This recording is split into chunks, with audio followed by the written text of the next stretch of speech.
মুশরিক, হিংসুক এবং বিদ্বেষকারী যারা আছে এদেরকে ছাড়া বনি কাল গোত্রের ছাগলের পশমের চেয়ে আরও অধিক পরিমাণ লোককে আল্লাহ পাক রব্বুল আলামিন আজকের রাত্রের মধ্যে ক্ষমা ঘোষণা করবে। আজ পবিত্র শবে বরাতের রাত, যে রাতটাকে হাদিস শরীফের ভাষায় বলা হয় লাইলাতুন নিসফি মিন শাবান, এই রাতের প্রথম অংশে আল্লাহ পাক রব্বুল আলামিন প্রথম আসমানের মধ্যে জলওয়া ফুরুজ হন। আল্লাহ পাক রব্বুল আলামিন সেখানে এসে বান্দাদেরকে ডাকতে থাকে, ও আমার বান্দারা, কে আছো আমার কাছে গুনাহ মাফের জন্য ক্ষমা চাইবা? কে আছো ধন চাইবা, দৌলত চাইবা, টাকা চাইবা, পয়সা চাইবা? কে আছো নারী চাইবা, গাড়ি চাইবা, সমস্ত কিছু আল্লাহর কাছে চাইবা? কে আছো নফল ইবাদত করো, নফল ইবাদতের মাধ্যমে আল্লাহ পাককে স্মরণ করো।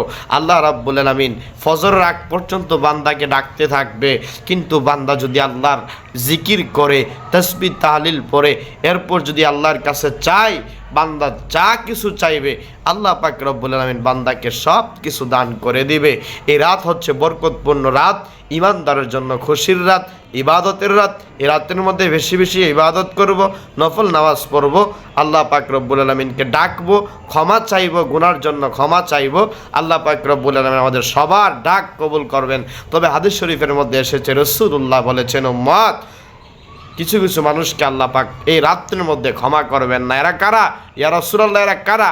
নবীজি বলেছেন, এরা হচ্ছে মুশরিক, হিংসুক, বিদ্বেষ পোষণকারী যারা আছে তাদেরকে আল্লাহ পাক ক্ষমা করবেন না।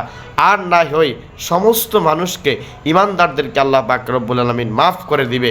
এই রাত হচ্ছে আমাদের জন্য বোনাস হিসাবে একটি রাত, যে রাত্রের মধ্যে ইবাদত করলে আল্লাহর কাছে কবুল হয়ে যায়, গুনাহ মাফ করা যায়। আল্লাহ পাক রব্বুল আলামিন আমাদের সবাইকে যেন এই রাত্রের বরকত হাসিল করার তৌফিক দান করে। এই রাত্রের মধ্যে বেশি বেশি করে তাসবিহ তাহলিল, 12 রাকাত বা এর থেকে আরও বেশি নফল ইবাদত করার সুযোগ দান করে, আল্লাহ পাকের জিকির আদায় করার মতো তৌফিক দান করে।